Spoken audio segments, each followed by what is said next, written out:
En nombre de los profesores doctores Ricardo Mena Barreto, Flavia Nubersa Loureiro, María Miguel Carvalho y Joana Covelo de Abreu, os damos una calurosa bienvenida al tercer encuentro de la segunda edición del ciclo de encuentros de iniciación a la investigación científica en Derecho. Es una alegría teneros con nosotros hoy y todos los días. Os animamos a que os quedéis este tiempo con nosotros y convirtamos este rincón digital en una plataforma en la que el cuidado intelectual y el compañerismo entre generaciones coticen a la par. Desde el principio, en 2024, este ciclo de encuentros se ha diseñado buscando trascender la estricta formalidad académica. Nuestro ciclo supone una invitación a acercarse a la investigación siguiendo una ruta diferenciada, un viaje lejos de la secuedad de reglas y rutinas, cerca de la pasión por descubrir y la pasión por la libertad para explorar y transformar. Al fin y al cabo, traducimos experiencias de vida en evidencia objetiva, incertidumbres en posibles explicaciones y reticencias en interrogantes ingeniosos. Y esto lo hacemos sin perder de vista jamás a los más jóvenes, esos que ensayan muchas veces tímidamente sus incursiones primeras en el complejo y cautivador océano de los estudios jurídicos. Hoy somos afortunados doblemente, puesto que tendremos el placer de disfrutar de la compañía de dos invitadas extraordinarias. Son dos mujeres cuyo recorrido académico las ubica en una rara galería de grandes pensadores jurídicos de nuestro siglo. La profesora doctora Elga María Lel y la profesora doctora Gina Esmeralda Chávez Vallejo. La primera es alguien que investiga en CONICET, en Argentina, y es coordinadora de investigación y posgrado en la Facultad de Ciencias Económicas y Jurídicas de la Universidad Nacional de La Pampa. Inter alia, su actividad investigadora transcurre en las fronteras del derecho y el lenguaje y busca desentrañar el modo como las categorías jurídicas, presuntamente férreas, conforman en realidad edificaciones en constante evolución, empapadas de consignas éticas y políticas. La segunda, catedrática del Instituto de Altos Estudios Nacionales de Ecuador, cofundadora de la Red Internacional de Constitucionalismo Democrático, de la Red Latinoamericana de Estudios Críticos y de la Red Ecuatoriana de Antropología Jurídica, es una investigadora cuyo labor tiene algo de especialmente señalable, que es que sumerge su trabajo en las fricciones sistémicas entre la potestad, la justicia y la gobernanza en el Estado constitucional contemporáneo. En un abrir y cerrar de ojos, ¿vosotras quiénes sois? Profesora Elga, profesora Gina, ¿vosotras quiénes sois? Por favor. Bueno, muchas gracias. En primer lugar, muchas gracias por esta invitación que me ha llenado de alegría. Gracias por abrirnos su universidad, sus grupos de investigación, sus intereses. Bueno, en pocas palabras, la verdad que es difícil, es una pregunta desafiante. Eh, si tuviera que decirlo en muy pocas palabras, creo que soy una persona con más dudas que certezas y gracias a eso es que me dedico a la investigación y a la filosofía del derecho. Entonces, bueno, una persona que tiene muchas preguntas y pocas respuestas, pero que le gusta la búsqueda de esas respuestas.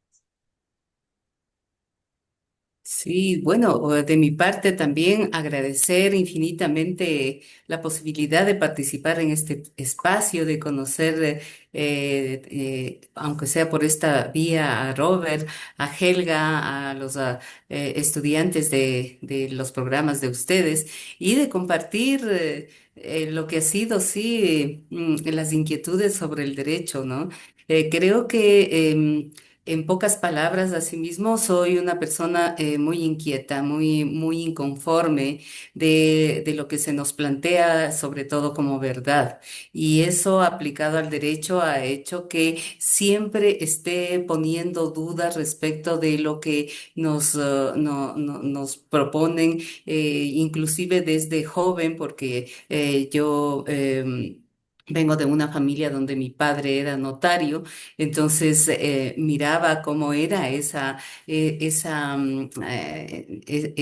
digamos, ese ejercicio del notariado y pues desde ahí comenzaron a surgirme una serie de inquietudes que luego dije, bueno, sí creo que estudiar el derecho puede ser importante para poder encontrar respuestas a lo que me surgía.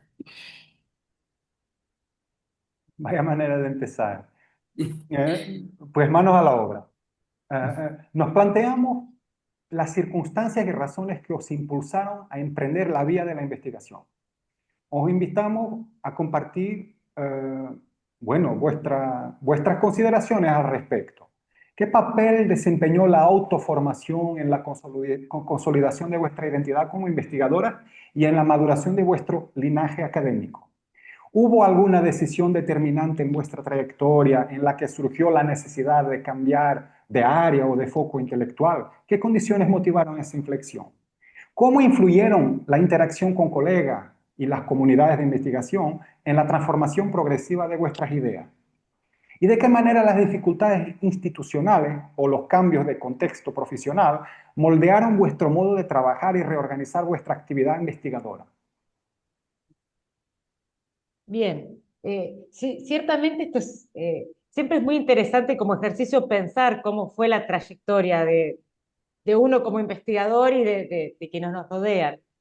Eh, en mi caso, creo que fue muy influyente que yo vengo de una familia involucrada con la academia. Tanto mi padre como mi madre son docentes universitarios desde distintos lugares. Ninguno de los dos llegó a hacer su doctorado y aunque no se dedicaban full time a la investigación o a la universidad, ambos dedicaban mucho tiempo y siempre disfrutaron de la academia. Desde allí que para mí el paso por la universidad era algo natural y no solo en el estudio para ser profesional, sino también en involucrarme en actividades de gestión de la universidad, en involucrarme en proyectos de investigación. Y ahí creo que un punto importante de inflexión eh, fueron las primeras becas de investigación que aparecieron en la universidad cuando yo estaba aproximadamente en la mitad de la carrera de grado. Entonces eso me llevó a aproximarme a proyectos de investigación, equipos de investigación, que a veces no eran de temas que a uno le interesaran en particular. En mi caso trabajé algunos temas de cooperativismo, que no es muy lejos de lo que trabajo hoy en día, pero que me permitieron aproximar o entender los métodos de la investigación, empezar a trabajar con equipos y estar acompañada para hacer una ponencia, exponerla, ir a congresos. Y eso creo que fue muy importante y fue una buena vivencia.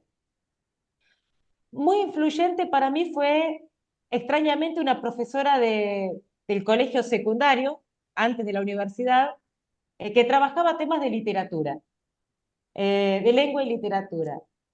Cuando entro a la universidad, obviamente, como era una profesora de letras, no daba en abogacía, no daba clases en abogacía, pero sí en la misma universidad en la que estoy.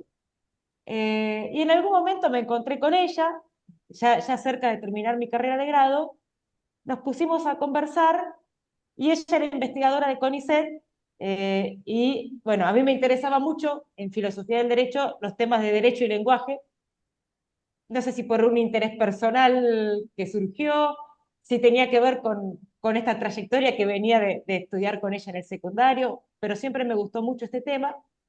Entonces conversé con ella sobre temas de lenguaje, de lingüística diacrónica, bueno, empecé a entrar por el lado de la lingüística y ahí ella, que era investigadora de CONICET, me dijo, tenés que hacer el doctorado, pedí una beca en CONICET y ahí empezó un poco mi trayectoria formal como investigadora, postulé a una beca cuando terminé mi carrera de grado. Esa beca era para hacer un doctorado y creo que ese fue un punto importante porque quizás si hubiera terminado mi carrera de grado y hubiera tenido que trabajar, por ejemplo, en el medio como abogada profesional o trabajar en la administración o en la justicia, seguramente hubiera hecho el doctorado, pero no con el enfoque, con la intensidad que lo pude hacer. Entonces, bueno, gracias a esta beca doctoral pude dedicarme plenamente a investigar. Mi directora de beca y también de la tesis doctoral fue esta profesora del área de letras, porque ella trabajaba temas de lingüística, que fue mi tesis doctoral, lingüística y derecho, y también fui acompañada por una docente del área del derecho de mi universidad que trabajaba sociología jurídica. Y explico esto porque mi trayectoria, como verán, es bastante variada entre filosofía, lenguaje, sociología jurídica, y esto hace que, bueno, a veces uno no tenga un camino tan claro, porque uno, digamos, a veces ve el que se dedica a derecho civil hace derecho civil, el que hace constitucional a veces está un poco más abierto, pero en mi caso a veces rondo entre disciplinas que trato de entender, que lleva mucho tiempo entender, pero que hace muy interesante ese ejercicio.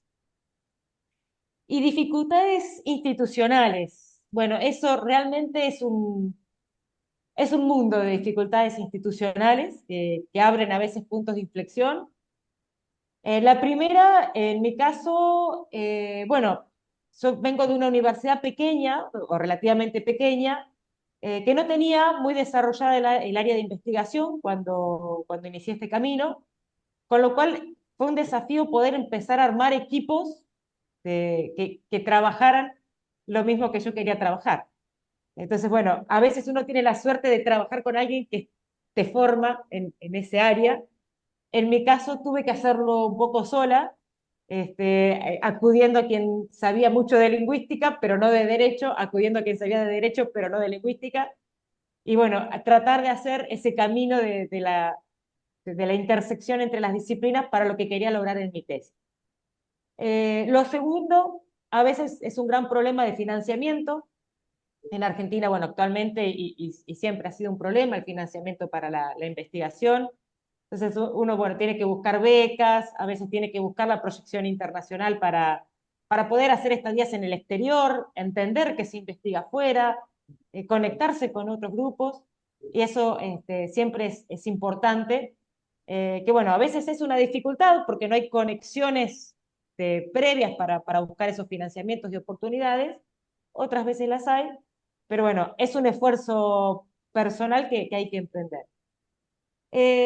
Y algo que no es una dificultad, pero que quizás fue una contingencia entre instituciones, es que, bueno, tuve la suerte por cuestiones de la vida que yendo a congresos o participando en instancias de diálogo con colegas, me incorporé a un proyecto de investigación en otra universidad, aquí en Argentina, en donde empezamos a trabajar un poco azarosamente tratando de dilucidar qué era el concepto de dignidad para la Corte Interamericana, y para eso hicimos todo un relevamiento de fallos. Mi idea, yo trabajaba con la idea conceptual, pero hicimos un trabajo metodológico que no había hecho hasta ese entonces, que derivó en armar una base de datos, entramos en temas de programación, de minería de textos, y esto a mí realmente me apasionó, me pareció que era muy interesante para construir algo que compartir con otros equipos, y eso llevó a dificultad de oportunidad, pero estudiar un poco de temas de bases de datos, de programación, de minería de textos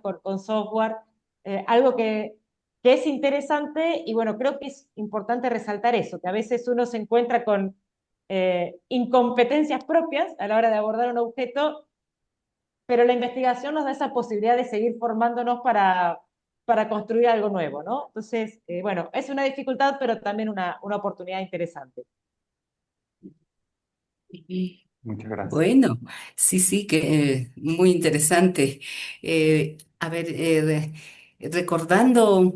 desde dónde surge mis necesidades de conocimiento respecto del derecho, creo que en efecto los orígenes están en la cuna familiar, ¿no?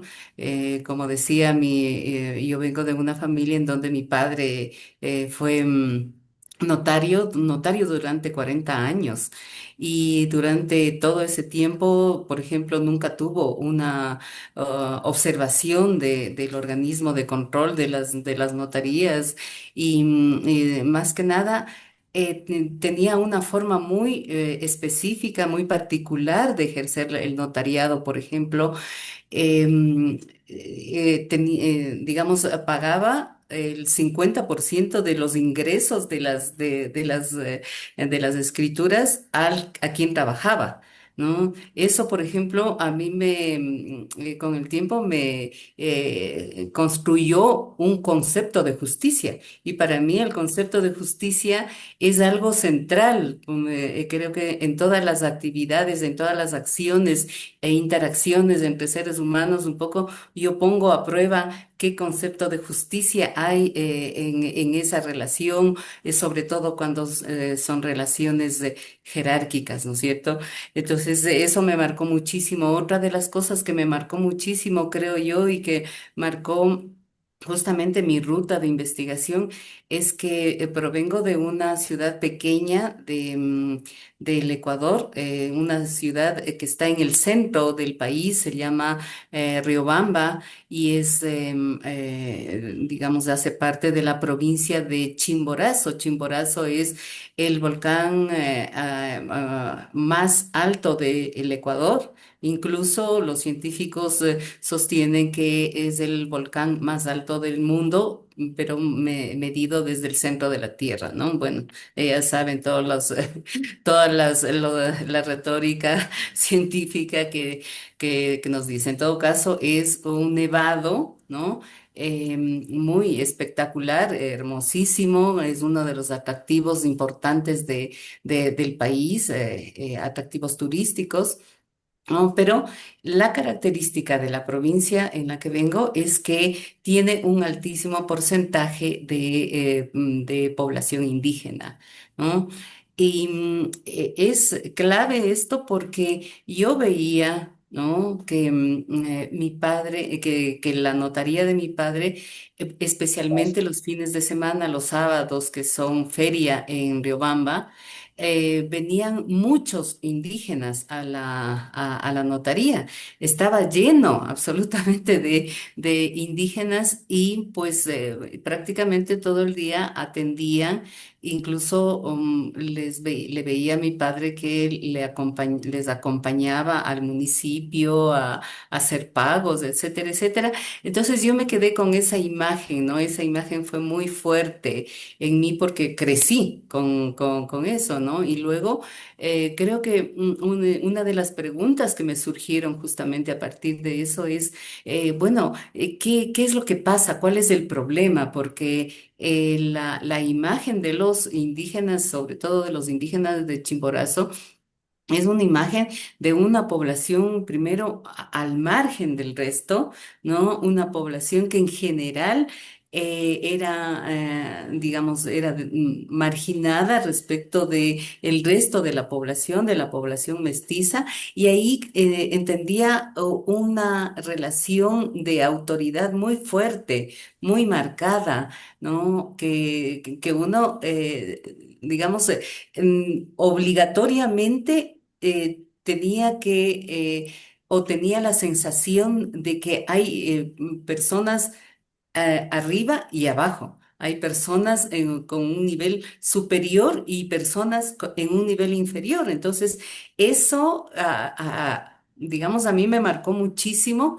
Y cuando, digamos, y cuando entré a la universidad, cuando decidí que el derecho, que estudiar el derecho me podría dar una comprensión mayor de esto que vivía y de esto que no tenía explicaciones. Es decir, a los 17 18 años uno no tiene explicaciones en muchas cosas, pero se queda con esa inquietud. Entonces, a mí me pareció que el derecho era una buena manera de comprender lo que para mí ya era un problema, ¿no? O sea, ¿por qué? Porque uno tiene que sentirse superior a otros, ¿no? Y si eso es natural, o sea, si eso es aceptable, o sea, si esa es la posición correcta que debería tener uno, ¿no?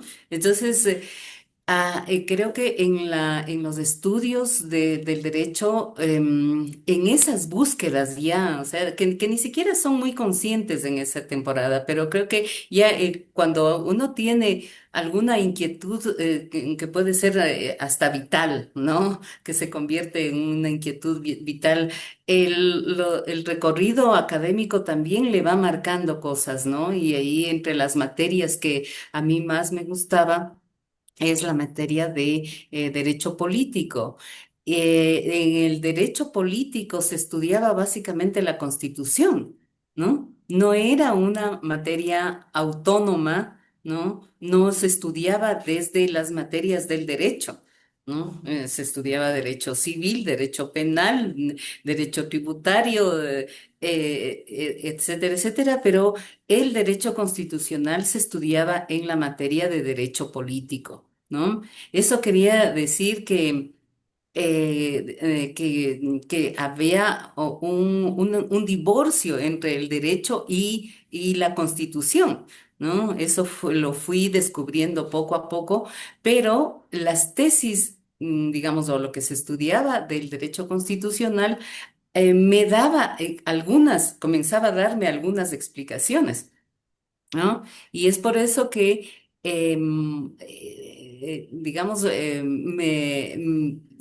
una de las materias en las que más me concentré y que han sido las que han orientado, digamos, mi trayectoria de investigación es el constitucionalismo, es el derecho constitucional y que eso coincidía además con cambios que comenzaron a darse en el país, por ejemplo, con la reforma, con la Constitución de 1998, en la que el derecho constitucional o la idea de constitución ya comenzó a tener una dimensión distinta, ¿no? En esa constitución, por ejemplo, entra por primera vez el reconocimiento de los pueblos indígenas como, digamos, como entra el reconocimiento del Estado ecuatoriano como Estado multicultural y multiétnico, ¿no? Y se reconoce derechos de pueblos indígenas, se reconoce el derecho de los pueblos indígenas de ejercer funciones jurisdiccionales, etcétera. Entonces, eso fue una gran novedad en ese momento y ahí decidí que mi tesis de grado sería sobre los nuevos derechos de los pueblos indígenas, ¿no? Desde la perspectiva constitucional. Luego, en esa trayectoria, pensé que entre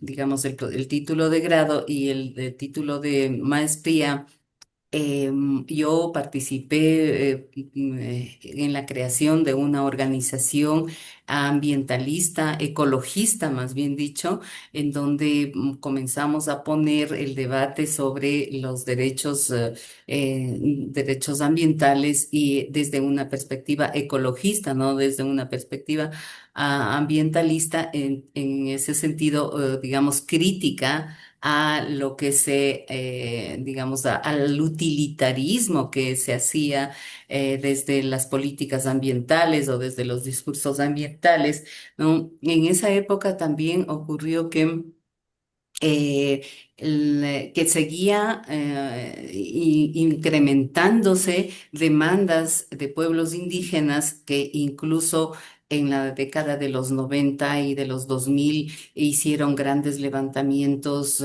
que exigieron al Estado, plantearon una serie de demandas al Estado. Entonces, la posición del Estado que fue disputada por los pueblos indígenas y por otros sectores de la sociedad, también fueron generando una serie de cambios en las políticas. del Estado, reconocimiento de tierras, creación de instituciones públicas para atención a educación intercultural, a salud intercultural, bueno, políticas de reconocimiento también de las autoridades indígenas, etcétera, etcétera. Entonces, todo eso hizo que en mi maestría, ¿no? En cambio, me dedicara a estudiar respecto de la protección de los conocimientos tradicionales de los pueblos indígenas, ¿no? Y eso, luego se sumó a los cambios constitucionales que ocurrieron en la constituyente del 2008. En cambio, en la constituyente del 2008, bueno, yo ya para esa época participé de asesora tanto en la constituyente de 1998 como en la constituyente del 2008. Tuve la oportunidad de participar como asesora de ese proceso, en el primer caso vinculada a la comisión que desarrolló, que elaboró todo el catálogo de nuevos derechos, ¿no? Para la Constitución.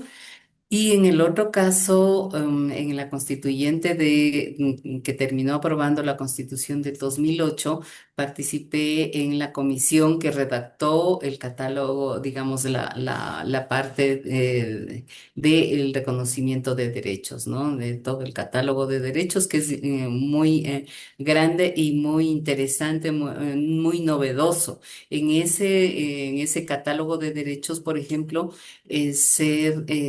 reconoce amplios derechos a pueblos indígenas que incluyen el reconocimiento del derecho propio de los pueblos indígenas. ¿M?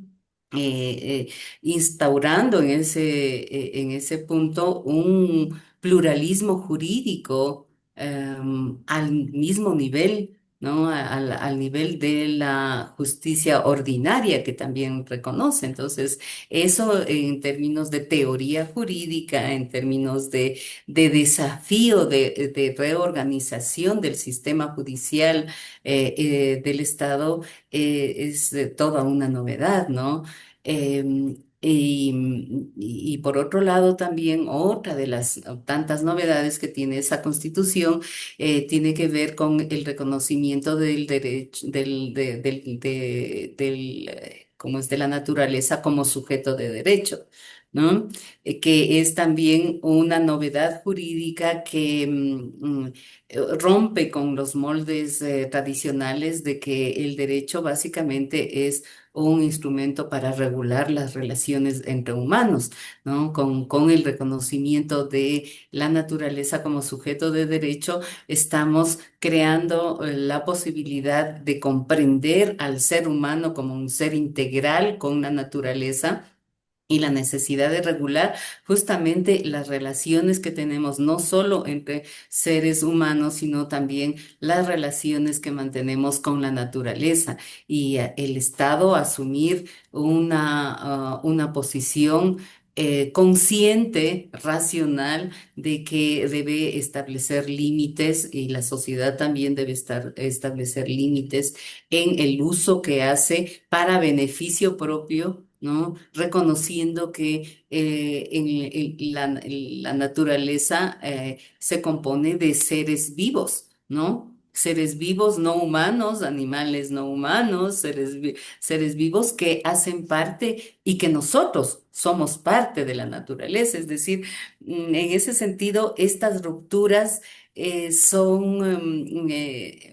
son profundas en el derecho, creo yo, y que marcan o abren la posibilidad de entender al derecho de otra manera, ¿no?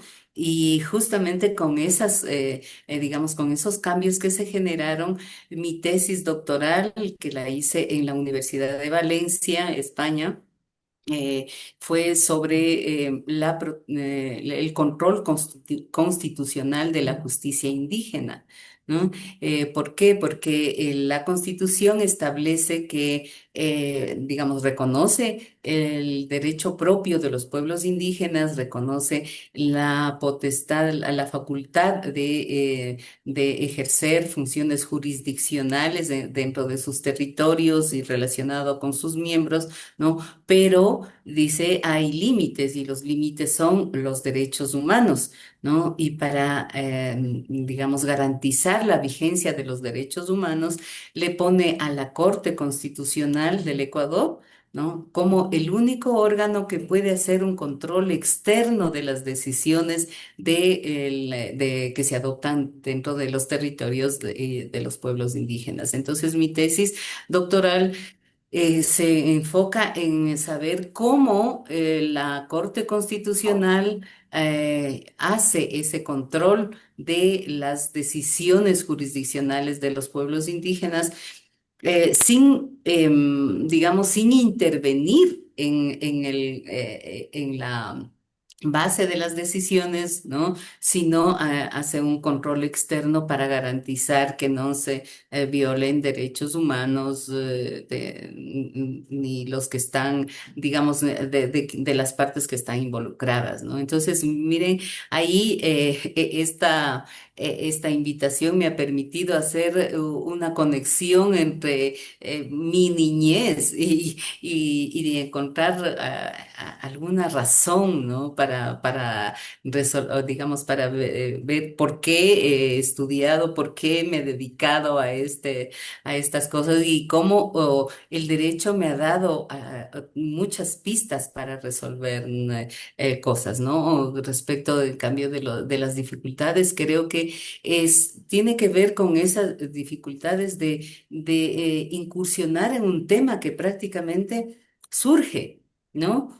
Que surge y que no está en los textos siquiera, sino que toca abrir camino un poco, ¿no? Ahora creo que estos dos temas han tenido mucho eco en la sociedad, mucho eco en la comunidad universitaria, en la comunidad académica y estos dos temas, sobre todo el tema de los derechos de la naturaleza, creo que está siendo, digamos, un tema que emerge y ahora nomás tenemos una serie de estudios en esa minería de datos de la que habla Helga. Uno puede encontrar una cantidad de estudios de diversas universidades en diversos continentes que está poniendo el enfoque porque además comprende que este tipo de cosas plantea una serie de desafíos que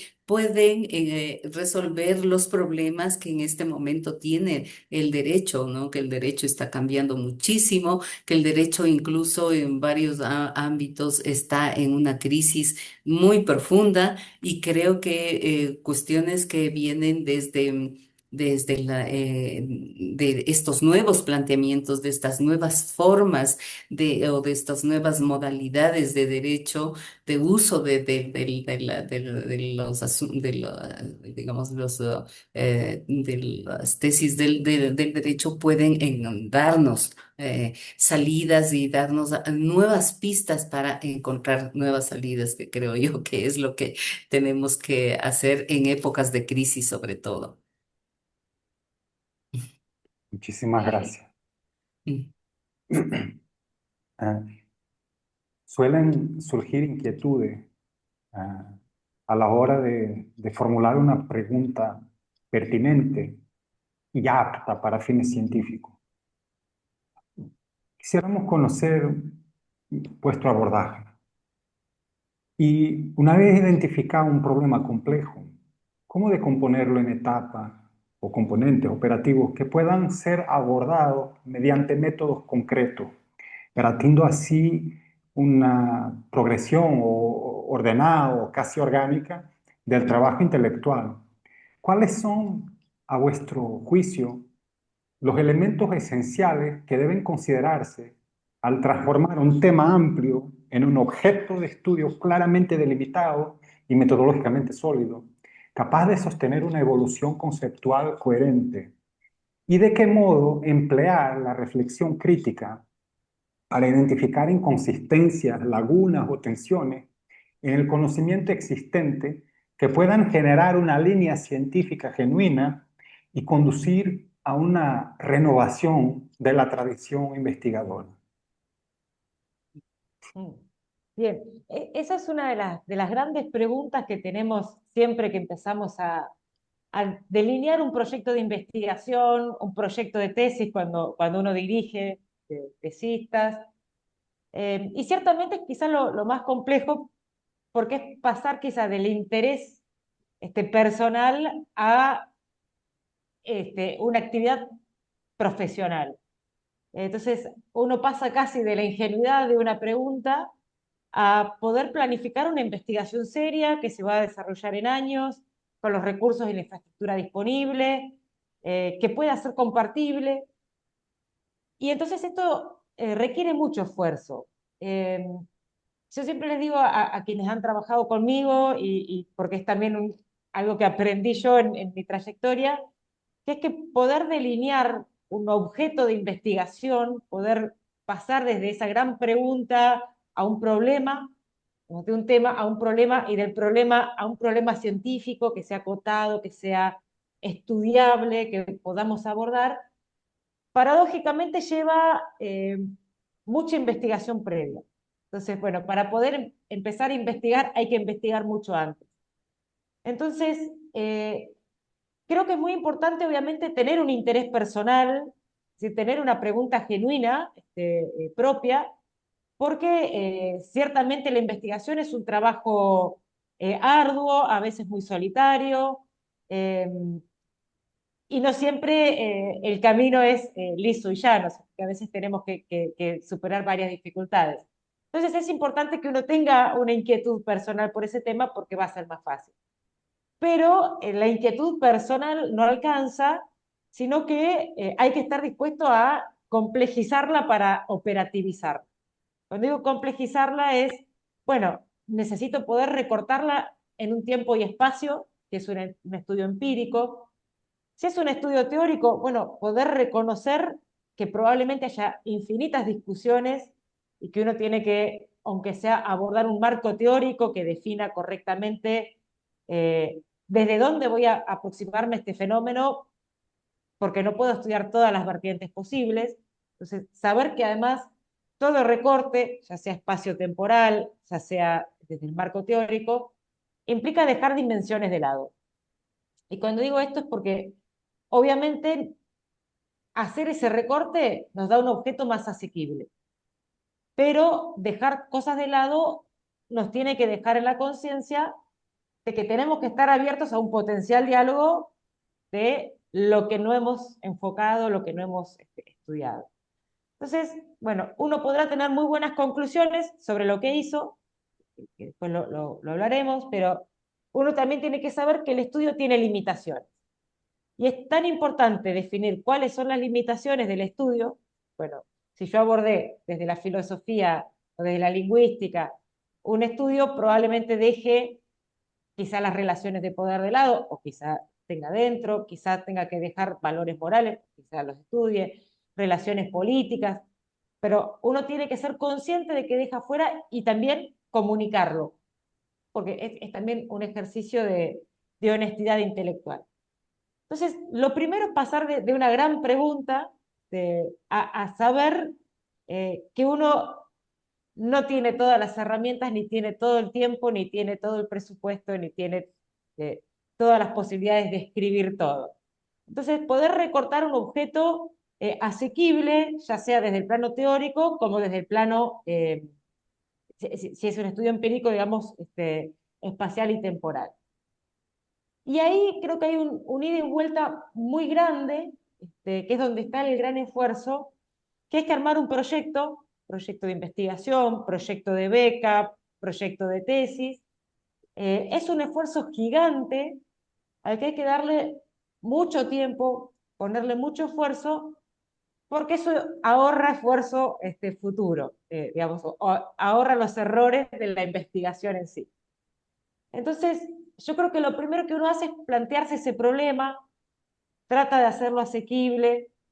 Eso lleva, lo primero es a leer, y a leer un montón, que es lo que normalmente llamamos el diseño del estado de la cuestión, ¿no? Bueno, ¿qué han dicho otros? Bueno, uno busca ver qué dijeron otros. ¿Está resuelto este tema? Bueno, si está resuelto, no hay mucho más que decir. Pero lo más probable es que no esté resuelto, que haya mucho por decir todavía. Ahora, si nadie lo abordó porque soy la primera persona en la historia de la humanidad que tuvo esta idea, o quizá no tiene sentido. Bueno, es un ejercicio de reflexión, porque quizá tiene sentido, pero hay que poder decirlo, hay que pensarlo, hay que sentarse seriamente, y es un ejercicio de confrontación con uno mismo, aunque sea con los textos, con otros autores, pero uno tiene que pensar, bueno, ¿estoy siendo ingenua? ¿Estoy siendo ambiciosa? ¿Puedo hacer esto? Entonces, bueno, uno lee mucho, uno empieza a acotar su objeto de estudio. Eh, Ahí uno generalmente empieza a diseñar una hipótesis o una pregunta de investigación. Eh, y cuando digo esto, lo planteo de la manera lineal, que es un poco como nos enseñan, pero hay que saber que esto no es lineal, ¿no? Uno lee mucho, hace ese estado de la cuestión, y dice, bueno, acá hay un vacío de conocimiento y esta es mi hipótesis o mi pregunta. Pero cuando uno escribe esa hipótesis o esa pregunta, uno vuelve a leer mucho.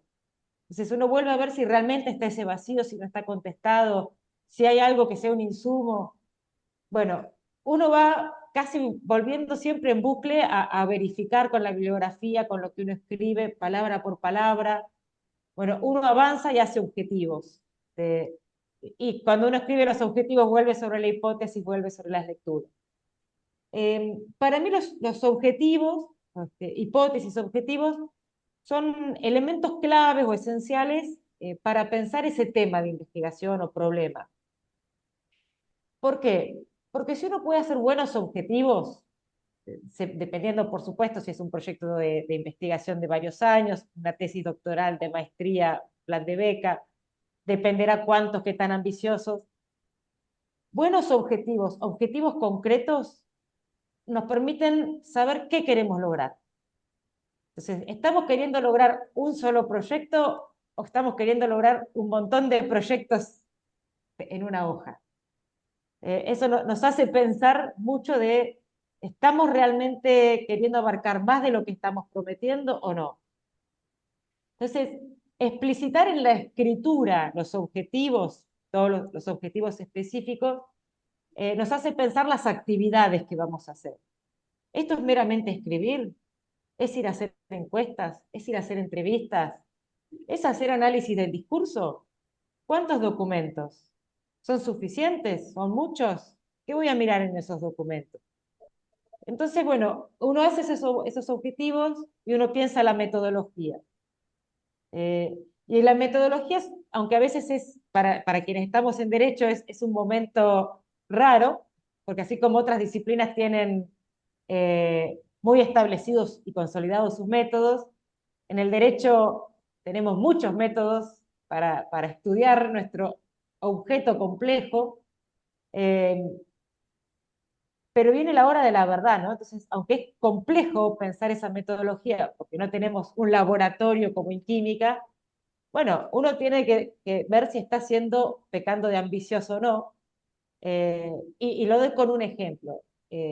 Me ha pasado mucho dirigiendo algunas tesis de estudiantes de posgrado que llegan y dicen, bueno, yo quiero ver qué dijo la Corte Suprema sobre el principio de igualdad. Argentina, Corte Suprema, ya lleva casi 200 años. Cantidad de fallos, más de 100 páginas cada fallo. Principio de igualdad es enorme, se ha dicho sobre tantas cosas. ¿Qué? ¿Cuántos fallos? ¿Podés leer los fallos? ¿Tenés acceso a todos los fallos? Bueno, la metodología no hay que pasarla, que generalmente en el momento del proyecto se pasa rápido. Bueno, no, porque la metodología me va a decir si realmente estoy abarcando la cantidad de fallos que necesito, o de entrevistados, o de encuestados, o lo que sea, ¿no? O si estamos estudiando teóricamente qué.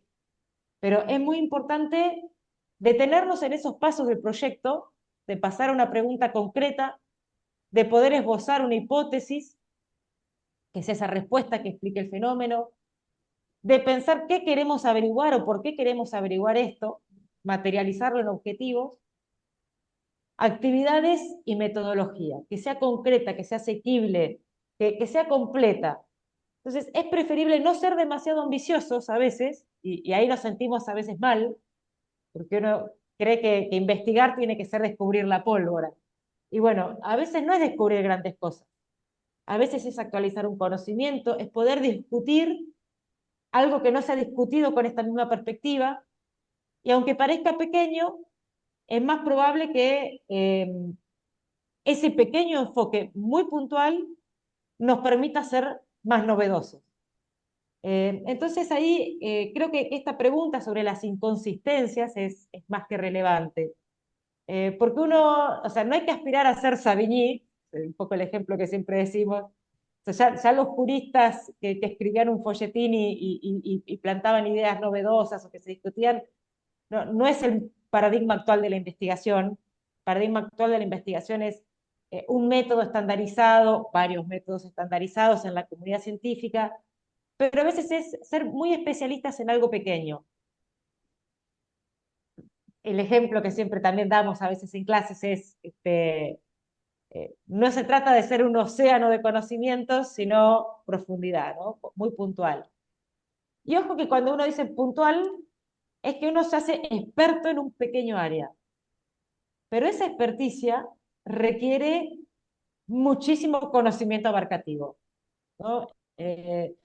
Como les decía hoy, por ejemplo, mi trayectoria por el interés en el derecho y el lenguaje me llevó a empezar con interiorizarme desde la filosofía del derecho, bueno, ¿qué son las normas como enunciados? Pasar a estudiar lingüística, que tiene miles de autores, tratar de entender algunos de los principales, entender esas teorías, entender muchas cosas que se han dicho en filosofía del derecho sobre esta cuestión, que abre planteo sobre política, digamos, o relación con la ciencia política, la filosofía política, relación con la moral, descomponer los enunciados en pequeños elementos que termina haciéndonos preguntas sobre cosas. Y el ejemplo concreto, en mi caso, ya que habló Gina hace un rato sobre los sujetos de derecho, comenzando con la idea de entre lingüística y derecho, desemboqué en enunciados lingüísticos, descomponiendo los enunciados lingüísticos, terminé estudiando el concepto de persona, concepto jurídico, en intersección con un montón de otras disciplinas. Allí me ha tocado estudiar un poco las ideas del constitucionalismo ecuatoriano. Bueno, y lo cierto es que uno termina estudiando tantas cosas para ser experto en un pequeño puntito en el cual uno en el fondo siempre termina sintiendo que sabe poco, ¿no? Cuanto más estudia, uno más cree que es poco sólido, pero porque uno tiene muchas preguntas. Pero justamente yo creo que hay que confiar en ese proceso, ¿no? De especializarse mucho, que esas dudas van surgiendo porque uno ya conoce tantas cosas que uno puede detectar que hay autores que piensan muy distinto, que los documentos tienen inconsistencias, que los juzgados, las cortes, a veces usan un mismo término de distintas maneras. Yo hoy les mencionaba el concepto de dignidad. Entonces aparecen cosas muy interesantes. Y para no monopolizar, doy un último ejemplo que tiene que ver con una investigación que realizamos. Yo hoy les mencionaba cuando llegamos a aterrizar un poco en esto de minería de textos, de buscar algo de programación, armar bases de datos, ver los requisitos de una base de datos, fue porque nuestra pregunta era, bueno, sabemos que la dignidad se usa mucho en el constitucionalismo actual, se usa mucho en los tratados internacionales de derechos humanos, pero sabemos poco de cómo se usa realmente. Entonces, nuestra pregunta concreta fue, la Corte Interamericana de Derechos Humanos, que es el tribunal latinoamericano, digamos, en términos de derechos humanos, ¿usa el concepto de dignidad de una manera clara y uniforme o lo usa según la ocasión? Bueno, hicimos un relevamiento bibliográfico enorme para ver si la doctrina, los autores, los filósofos, los teóricos, quienes venían de la filosofía política, hablan de manera uniforme de la dignidad. Por supuesto que no. Hicimos un montón de categorías de usos de la dignidad y después tomamos todos los fallos de la Corte Interamericana, los leímos uno por uno e hicimos un fichaje. Bueno, acá en este párrafo la Corte usa dignidad como un valor sustantivo. Acá la usa como autonomía. Acá le atribuye dignidad al ser humano. Acá a un derecho. Acá, bueno. Y cuando armamos esa base de datos, que fue exhaustiva porque fue con toda la jurisprudencia, encontramos inconsistencias, pero a montones. Bueno, partimos de una pregunta: ¿cómo la usa? Tuvimos una hipótesis, creemos que la usa de manera inconsistente. Hicimos nuestros objetivos, nuestra metodología, cómo vamos a hacer la ficha, cómo fichamos, cómo la construimos, cómo nos vamos a sentar a leer.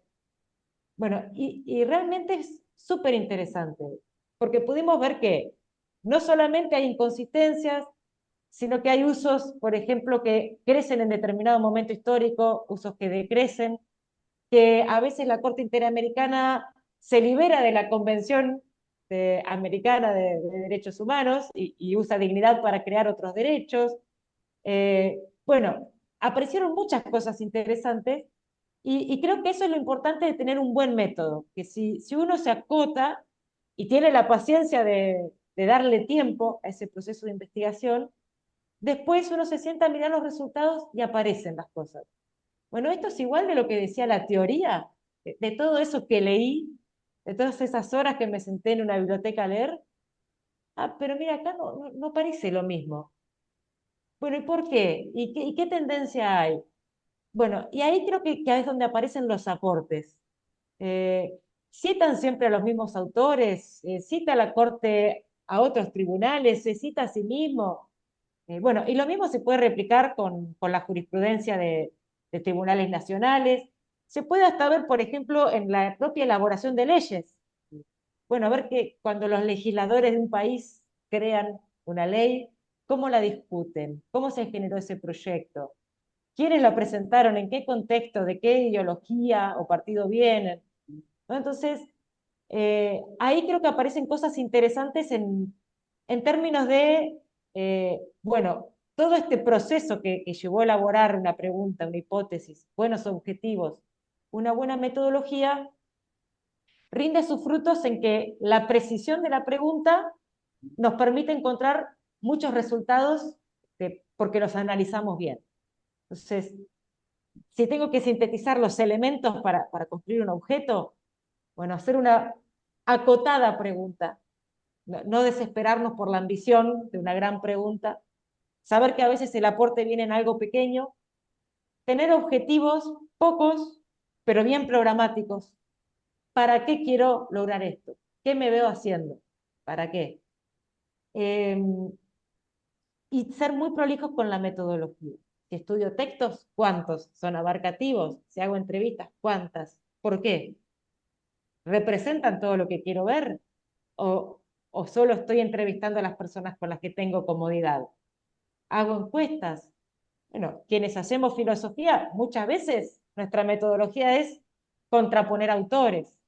Bueno, ¿a la luz de qué los contrapongo? Porque si no lo tengo claro de entrada, después divagamos. Y los resultados quizá no llegan, pero cuando ese esqueleto está bien armado, las inconsistencias, las dudas, las preguntas, también las reafirmaciones de si el derecho es coherente o no, todo eso aparece, pero hay que ser muy prolijo en esa labor y ser prolijo requiere tener mucha claridad respecto a lo que queremos hacer. Entonces, no es solo el proceso de elaborar el proyecto, en ese proceso siempre hay una meta reflexión de lo que uno busca hacer y por qué. Me interesa este tema, por qué lo estoy haciendo solo por comodidad, lo estoy haciendo porque lo tengo que hacer, lo estoy haciendo porque lo puedo hacer, estoy segura que lo puedo hacer, tengo el financiamiento, tengo el material, tengo acceso, tengo conocimiento, tengo que estudiar algo más. Bueno, todo eso es complejo. Como ven, es poco lineal ese proceso de un buen diseño, pero en algún momento, digamos, todos esos bucles que uno avanza, vuelve a leer, avanza, vuelve a reformular, en algún momento se termina, ¿no? Queda un buen proyecto, queda una buena ejecución del proyecto y los resultados llegan, pero no hay que desesperar tampoco en ese camino de la investigación. Muchas gracias. Profesora Gina, Sí, sí. Bueno, luego de lo que expone, acaba de exponer Helga, que es maravilloso respecto de la metodología y del papel que tiene la metodología, yo quisiera poner el énfasis en algunas otras cosas, ¿no?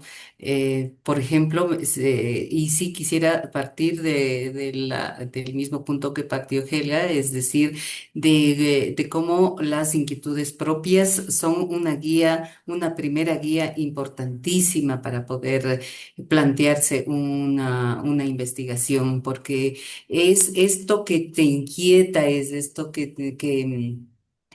te molesta o que te atrae. La primera cosa que creo que incluso, digamos, desde una necesidad existencial, deberíamos plantearnos responder. Ahora, claro, esto, digamos, esas inquietudes que tienen que ver con algo más que no sea yo, ¿no? Es decir, estas inquietudes que tienen que ver con la sociedad, con la colectividad, con el grupo o con el ámbito que involucra a alguien más que no sea yo o mi familia, ¿no es cierto? Entonces, ¿por qué? Porque ese es el ámbito en el que opera el derecho. El derecho es básicamente un espacio de relación entre comunidades humanas, entre grupos humanos.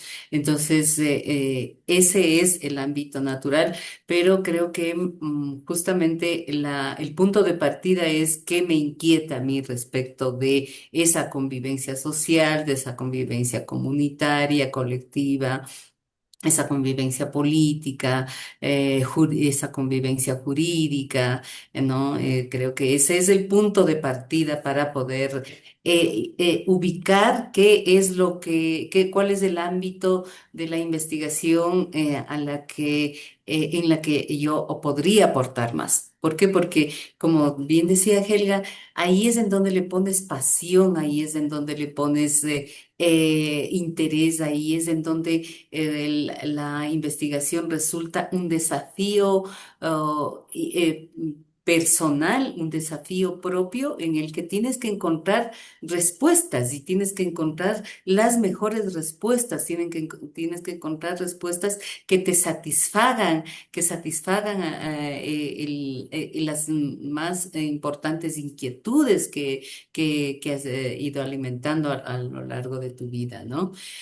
Por otro lado, creo que eso conectado con determinadas demandas de la sociedad, determinadas demandas del grupo, ¿no? Digamos, plantearse, por ejemplo, preguntas que me inquieta de una comunidad determinada, em, qué papel quiero tener yo frente a esos temas que me inquietan, ¿no? Desde qué lugar del derecho creo que podría enfrentar esas inquietudes. Creo que son preguntas de partida que tiene que hacerse, ¿no? Identificar el identificar lo que quiero estudiar, lo que quiero investigar, creo que se lo hace desde plantearse preguntas, o sea, todas las preguntas que a uno le surjan, luego de plantearse y plantearse muchas preguntas, luego puede uno ir desechando, ¿no? Desechando esta pregunta me sirve, esta pregunta no me sirve, esta pregunta me abre a otras preguntas. Esas son las mejores preguntas que uno puede hacerse, ¿no? Las que le llevan a plantearse otras preguntas. Y entre todas las preguntas que uno tiene que hacerse respecto de que le inquieta a uno de las relaciones jurídicas o de las relaciones sociales o de las relaciones políticas o de las relaciones culturales, etcétera, etcétera, etcétera. El ámbito es amplísimo, ¿no? Entre otras, tiene que hacerse la pregunta, ¿qué es el derecho? ¿No? Creo que eso, desde cualquier punto de vista o desde cualquier nivel de investigación que uno tiene que hacerse, esa es una pregunta que siempre tiene que hacerse. Para mí, es fundamental siempre plantearme qué es el derecho porque eso nos permite superar y no superar ese espacio de respuestas formales que tenemos, ¿no? Tenemos cientos y cientos de investigaciones desde la antigüedad hasta los clásicos del derecho moderno o, que tiene respuestas sobre qué es el derecho y no llegamos a tener una respuesta de lo que es el derecho, pero creo que en esa búsqueda de tener una explicación propia de qué es el derecho, tenemos que comprender que el derecho es una forma de dar orden y organicidad a la sociedad, a una sociedad determinada, es decir, no es el conjunto de normas que regulan, etcétera, etcétera, es decir, lo que se dice desde la teoría, ¿no? Creo que las teorías siempre tienen que estar en entredicho, porque esa es la investigación y esa es, digamos, la investigación científica, ¿no? Entonces, siempre partir de poner duda en eso, entendiendo, digamos, el concepto más amplio, amplísimo de lo que es el derecho, ¿no? Entender que que en el derecho hay distintos modelos de orden jurídico, ¿no? Y más aún en la sociedad contemporánea, que es una sociedad diversa, compleja, ¿no? En la que los órdenes jurídicos están interrelacionados y se influencian mutuamente, ¿no? Digo, eso me ha servido, por ejemplo, para comprender si es que, por ejemplo, el derecho indígena, qué parte, digamos, si responde a un orden jurídico, a qué tipo de orden jurídico responde cuando nunca ha sido reconocido siquiera como derecho, ¿no? Y cuando los órdenes jurídicos se estudian, por ejemplo, a través de las familias jurídicas y en ninguna de ellas entra el derecho indígena. Entonces, el plantearse como desafío algo que rompe con todas las tesis incluso las más consolidadas o las más abarcativas, etcétera, etcétera, es también un reto. Tener un reto, ¿no? Dentro de la investigación también anima muchísimo, también ayuda muchísimo para investigar más, para indagar tanto en la metodología, pues los tips que nos acaba de dar Helga son buenísimos, más bien yo le pido que nos comparta esa investigación que nos acaba de mencionar, que va a ser importantísimo saber tanto metodológicamente como los resultados de esa investigación nos va a ayudar muchísimo a comprender cómo se opera en el ámbito, sobre todo de la interpretación de categorías tan importantes como la dignidad humana, por ejemplo, ¿no es cierto? Que siempre está, digamos, siempre será un debate dentro de la sociedad, que siempre se están confrontando con la realidad en esos ámbitos, ¿no? También plantearse, bueno, dentro de mirar lo que digamos, lo que se estudia en las universidades, tener esa visión crítica. Yo más bien pondría el énfasis en que aparte del uso de una metodología adecuada, de una metodología que nos ayude a ir descubriendo los elementos que requerimos, debemos alimentar una visión crítica del derecho. O sea, la perspectiva crítica creo yo que es fundamental porque es la que nos ayuda a avanzar. Es la única que termina con la aridez del derecho, con la aridez de las normas, del estudio de las normas, con la aridez del estudio de los procedimientos jurídicos, ¿no? Creo que la perspectiva crítica del derecho tiene que estar presente permanentemente, ¿no? Y otro elemento que tiene que estar permanentemente en la mesa de análisis es que el derecho cambia significativamente, está cambiando permanentemente. Los conceptos de teoría pura del derecho, de la teoría general del derecho con que crecimos nosotros y con que, digamos, que ha orientado el derecho y que eh, digamos, ha detenido el desarrollo del derecho, creo yo. Y es justamente pensar que hay un conjunto de certezas dentro del ámbito jurídico, ¿no? Digamos, esas certezas son tan volátiles. ¿Por qué? Porque el derecho responde a la sociedad, el derecho está relacionado con la sociedad, el mismo hecho que regule a la sociedad, entonces tiene que estar y está en permanente cambio, en permanente transformación. Y creo que esas transformaciones en los actuales momentos son mucho más profundas. ¿Por qué? Porque la sociedad ha cambiado mucho, ¿no? La tecnología ha cambiado mucho, la teoría, las ciencias han cambiado mucho. Entonces ahora estamos en un momento en el que incluso creo yo que pues tenemos que repensar hasta las bases mismas de lo que hasta ahora han sido las certezas más generales del Estado liberal moderno. Creo que la propia idea de Estado liberal moderno está ahora en entredicho, ¿no? Yo cuando reviso, por ejemplo, lo que podríamos identificar como los fundamentos centrales del Estado liberal moderno, qué sé yo, el concepto de soberanía, el concepto de división de poderes, el concepto de límites digamos, el derecho como límites del límite del poder, el concepto de democracia, ¿no? La economía la economía capitalista, que es fundamento también del Estado liberal moderno, todo eso está en crisis.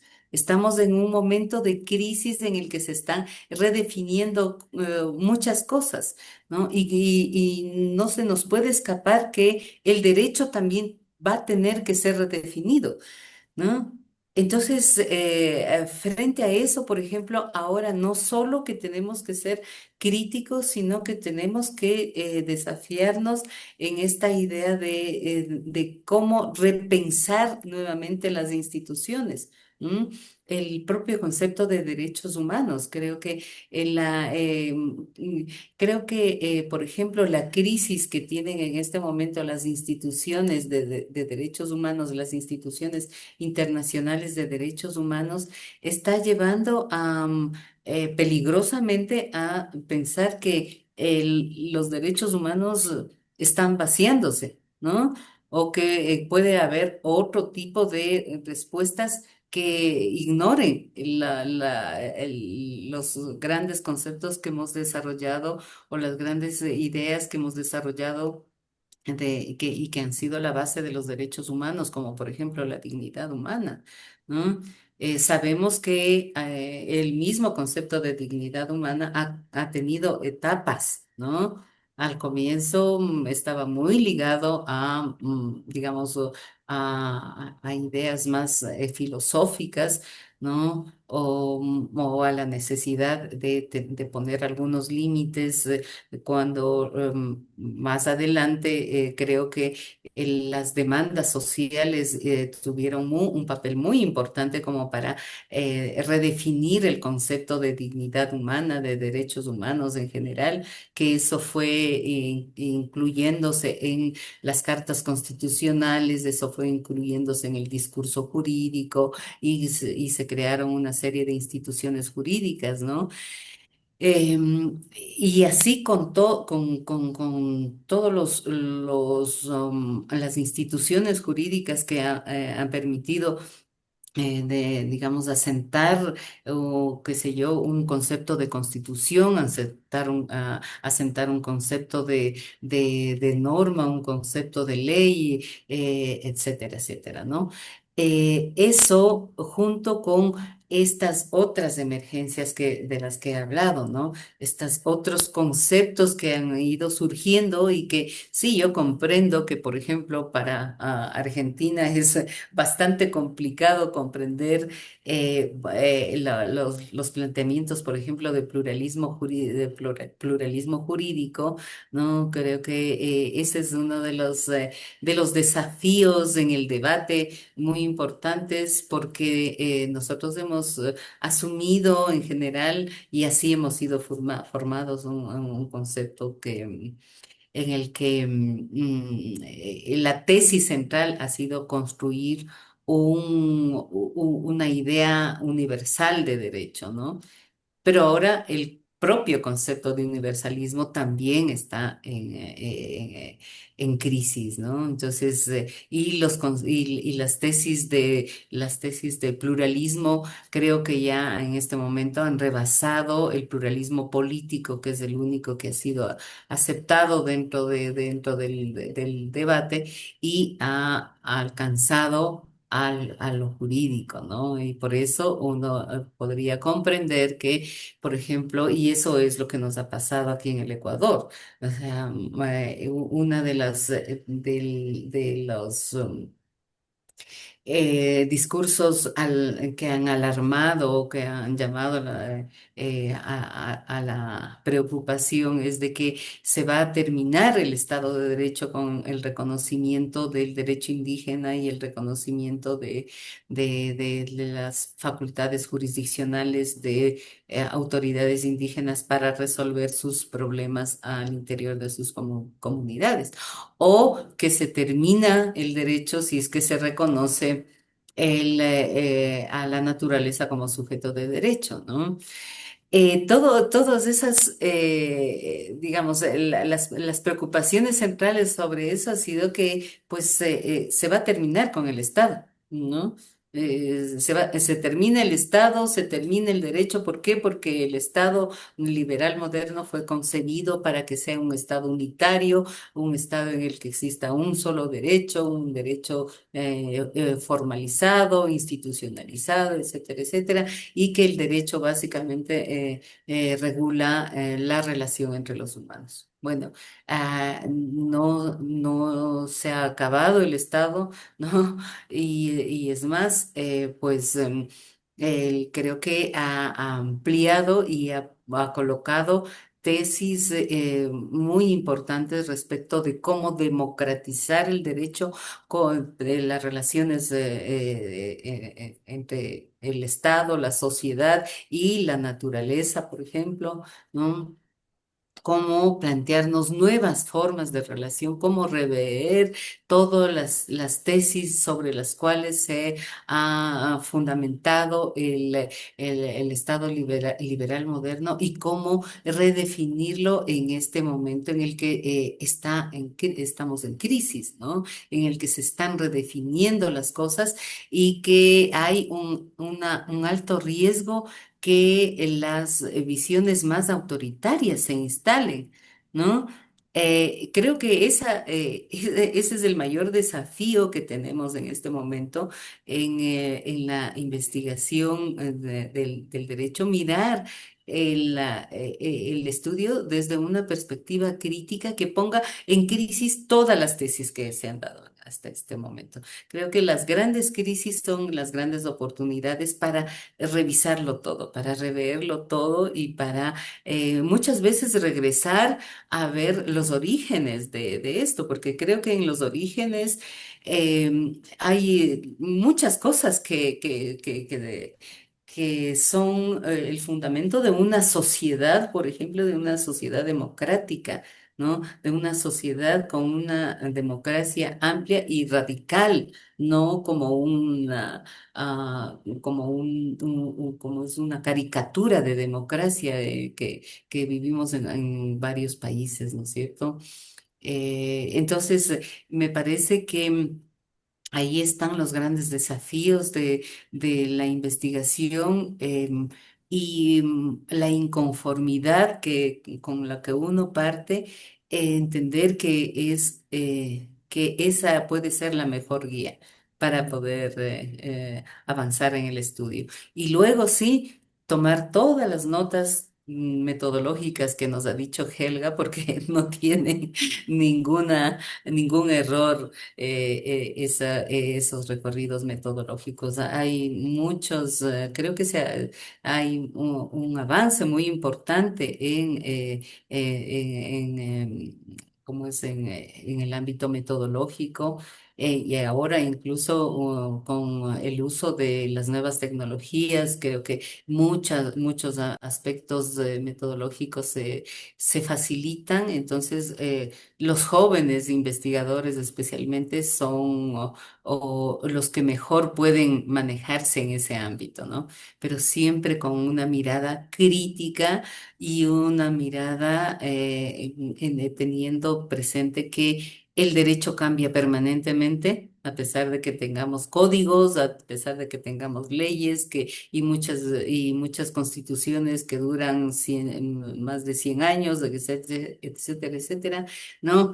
Eso que no nos confunda de que el derecho está cambiando permanentemente y que ahora estamos en una sociedad que está atravesando severos cambios, ¿no? Que más bien la investigación debería plantearse retos de repensar todo lo que podamos, ¿no? Y ahí el compromiso de los jóvenes, la energía de los jóvenes investigadores es realmente la única que creo que nos va a poder salvar de todo lo que nos está pasando. Habrá seguramente que armonizar los dos paradigmas. El Sí, paradigma de que habló profesora Elga, de irse al detalle, a las cuestiones más pequeñas y de volver a plantear las grandes cuestiones, porque la realidad lo exige, sí. lo exige.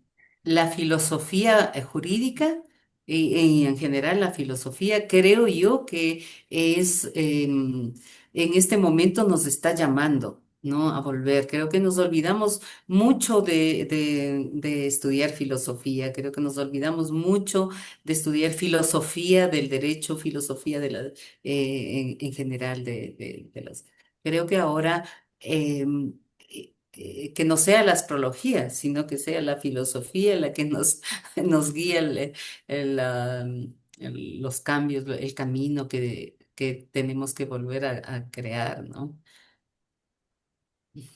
Y hay una intensa controversia, por lo menos aquí, a propósito de la ventaja o inconveniencia de fijar y de desarrollar una orientación interdisciplinaria, Mm, con, eh, no solo en el derecho, pero en las ciencias humanas y sociales y jurídicas en general. Eh, Os rogamos que expreséis ah, ah, vuestra apreciación sobre este tema. ¿Cómo afrontar el desafío de integrar conocimientos procedentes de ámbitos muy distintos, evitando que cada disciplina genere una visión aislada y asegurando una lectura verdaderamente heredera de la complejidad del objeto? ¿Y de qué manera distinguir una integración interdisciplinaria genuina de una simple yuxtaposición de métodos? ¿Y qué señales son reveladoras de que se está produciendo una verdadera síntesis evolucionaria entre tradiciones científicas distintas? Y además, ¿cómo estructurar a los procesos de colaboración cuando investigadores con formaciones distintas necesitan de construir un entendimiento común sobre un objeto complejo, ah, casi como si se tratara de fundar una nueva familia intelectual capaz de pensar conjuntamente? Bueno, para mí esa es una pregunta que permanentemente me acecha, ¿no? Cuando hago investigación y porque yo siempre trabajo en grupos interdisciplinarios y siempre tenemos esta pregunta, ¿no? De, ¿estamos haciendo interdisciplina o simplemente estamos hablando desde nuestra disciplina de un objeto que quizá le pertenece a otra o que pareciera pertenecerle a otra? Bueno, es difícil responderlo. Eh, Creo que en primer lugar, y también quizá retomando un poco el cierre de la pregunta anterior, que estábamos pensando, bueno, una cuestión es el detalle de cómo diseñar una investigación, pero en ese diseño más micro está la gran pregunta por cómo concebimos nuestro objeto. Entonces, bueno, cuando pensamos el derecho, lo pensamos meramente como normas, lo pensamos como un derecho positivo, o pensamos que eso también está en intersección con otras complejidades, como una visión moral, distintas visiones morales, visiones políticas o el mismo derecho o la norma como el producto de un proceso político, como un producto cultural que también se interpreta y se vive en un momento dado, el pluralismo también, incluso en un momento y en un propio espacio que por ficción a veces lo concebimos como un Estado, pero que se vive de distintas maneras. Cómo armonizar para que la propia sociedad pueda vivir con este derecho y cómo ese derecho se retroalimenta de la propia práctica en la sociedad, ¿no? Porque el mismo dinamismo del derecho se da, se alimenta de esas prácticas. Bueno, tantas preguntas que nos podemos hacer y que ahí viene, creo yo, algo muy interesante, que es esa alimentación con la sociología del derecho y la sociología en general, con la antropología jurídica, la lingüística, la filosofía, con todas estas ramas, ¿no? La filosofía política, la moral, la propia filosofía del lenguaje, entre entre muchísimas otras disciplinas. Eh, y bueno, a veces cuesta, ¿no? Pero a veces insumos importantes son la literatura, que nos muestran también expresiones que van más allá de lo que podemos encontrar en la propia norma. La sociología que nos puede poner en cara de estos procesos que quizás la sociedad vive distinto, ese monismo estatal que a veces se instala. Eh, la historia que nos muestra los ciclos o no ciclos de estos procesos. Entonces, creo que la primera interdisciplina viene de cómo nos posicionamos frente al derecho, ¿no? Es la pregunta ontológica. Y ahí, bueno, uno puede ser un autor absolutamente positivista y decir, voy a analizar solo la norma, o puede exceder quizás esa visión que propuso Kelsen, entre muchos otros autores, y bueno, y plantear esa complejidad, a veces más inasible, a veces menos, pero cuando digo a veces inasible es porque uno no es antropólogo, sociólogo, teólogo, historiador y todo al mismo tiempo, pero uno reconoce que todas esas dimensiones están presentes en ese objeto y que aunque uno no las pueda abarcar, lo constituyen. Entonces, hay que enriquecerse de lo que otros pueden decir. Y ahí sí es muy difícil cómo diseñar luego esa investigación para poder entrar en diálogo con otras disciplinas. A veces ese diálogo está en cómo concebimos el objeto. Y bueno, puedo hacer historia del derecho y bueno, puedo plantear como un proceso diacrónico el derecho o las instituciones del derecho. ¿Qué me interesa de esa historia? si son los procesos políticos que llevan al cambio jurídico, o si son meramente como un observador de, bueno, ha habido cambios en las instituciones también y es importante relatarlas. A mí, por ejemplo, siempre me interesó mucho una pregunta que es cómo los americanos, argentinos, por ejemplo, tenemos muchas de nuestras instituciones que vienen del derecho romano, cuando Argentina es un país que, mientras existía el Imperio Romano, no existía como país, ¿no? Y por qué decimos tan livianamente a veces, bueno, nuestro Código Civil se nutre del derecho romano? ¿Cómo aterrizó ese derecho romano acá? Bueno, hacemos todo un cruce desde España hasta acá y es importante también saber eso, porque constituye las identidades, las ficciones de las identidades, lo que se visibiliza, lo que no se visibiliza, bueno, entre muchas otras cosas, ¿no? Pero ahí creo que cuando hacemos esas preguntas interdisciplinarias, las podamos o no contestar con suficiencia, muestran lo complejo de nuestro objeto y muestran lo complejo de las preguntas de investigación. Bueno, es muy difícil que yo pueda analizar solo una constitución si no analizo cómo apareció esa constitución, en qué momento histórico. Además que también, ejemplo de la constitución argentina, pero se nutrió mucho de una constitución que fue la norteamericana y tampoco es una copia exacta. ¿Por qué hay cosas que cambiaron? ¿Por qué hay cosas que se tomaron? Bueno, es muy interesante ver eso, porque realmente nos permite entender que las instituciones no aparecieron de la noche a la mañana, que las normas no aparecieron de la noche a la mañana, y por lo tanto las respuestas a nuestras preguntas tampoco. Entonces, eh, la historia nos muestra mucho, a mí me interesa mucho la historia de los conceptos, porque trabajo en general con lenguaje.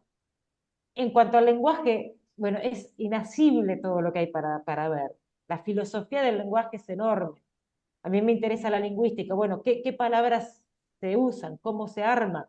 ¿Es claro esto que se está armando? ¿Se usa siempre igual?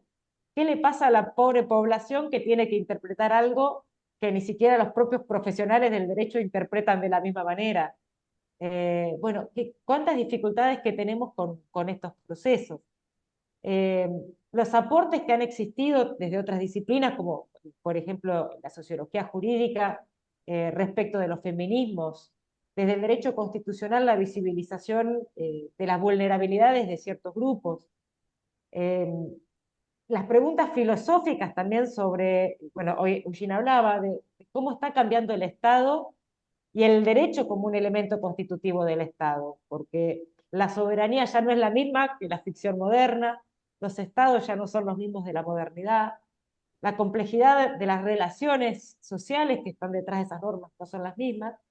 Entonces, me parece imposible pensar una investigación jurídica sin pensar en la intersección con otras disciplinas, eh, que a veces tiene que ver con el objeto, creo que es lo primero que hay que pensar, y otras veces tiene que ver eh, con el método de análisis, ¿no? Yo hoy les mencionaba el estudio de análisis del discurso de una sentencia. Bueno, eso es interdisciplina.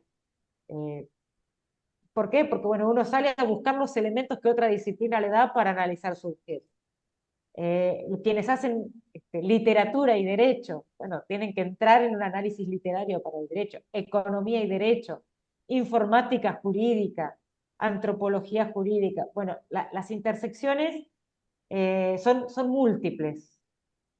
Eh, entonces, bueno, desde la misma concepción del objeto, la necesidad de trabajar en un método conjunto, y yo creo que ahí la gran problemática está en esta pregunta tan acertada que es cómo lograr que haya una verdadera interdisciplina y no una mera juxtaposición.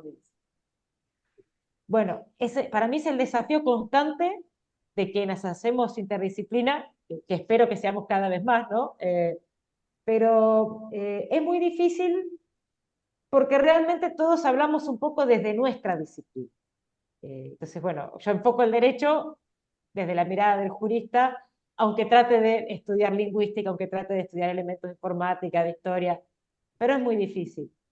En mi trayectoria a mí me ayudó mucho que he trabajado con pocos abogados o juristas, digamos, propiamente puros y duros del derecho. Como les decía hoy, mi gran inspiración fue alguien que venía del ámbito de las letras. Mi codirectora de tesis fue alguien que venía de la sociología jurídica. En una maestría, alguien que hacía filosofía política. En otra maestría, alguien que hacía otro tipo de filosofía política. Bueno, creo que ese entorno me ayudó mucho para que mi cabeza sea un poco más permeable. Mi propia formación ha sido, digamos, una maestría en filosofía, otra maestría en estudios sociales y culturales, más allá de que el doctorado haya sido en derecho.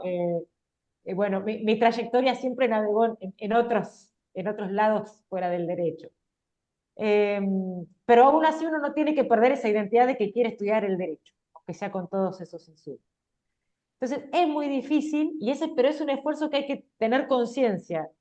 Eh, yo siempre tengo la duda y siempre me lo pregunto, ¿estoy haciendo interdisciplina o estoy haciendo préstamos, ¿no? Eh, pero para mí ha sido muy rico siempre, cuando tengo alguna idea, discutirla, tratar de hacer un desayuno, un almuerzo, una merienda, una buena reunión relajada con alguien que venga de esa otra disciplina, la historia, la literatura, la sociología, y tratar de ver qué dice el otro, ¿no? Y cuando digo tratar de ver qué piensa el otro es escucharlo también, porque a lo mejor aparece un pequeño elemento y eso nos abre un poco la cabeza. Bueno, uno no deja de ser un abogado o jurista que sale hacia otra mirada, y es muy difícil trascender la propia formación. Pero al menos creo que ese intento de interdisciplina ya es muy bueno. No hacer solo, bueno, esta norma dice, y entonces el juez dice. Porque eso no es rico, aunque pueda mostrar algo. Pero sí el esfuerzo de, ¿por qué dijo alguien lo que dijo? ¿Qué palabras usó? Este adjetivo, este verbo, ¿qué nos dice? ¿En qué momento histórico dijo esto? Bueno, la cantidad de preguntas que podemos hacer. eh, y creo que eso también se traslada en la propia, digamos, en la propia realidad del derecho. Hoy Gina mencionaba mucho esa trayectoria de Ecuador.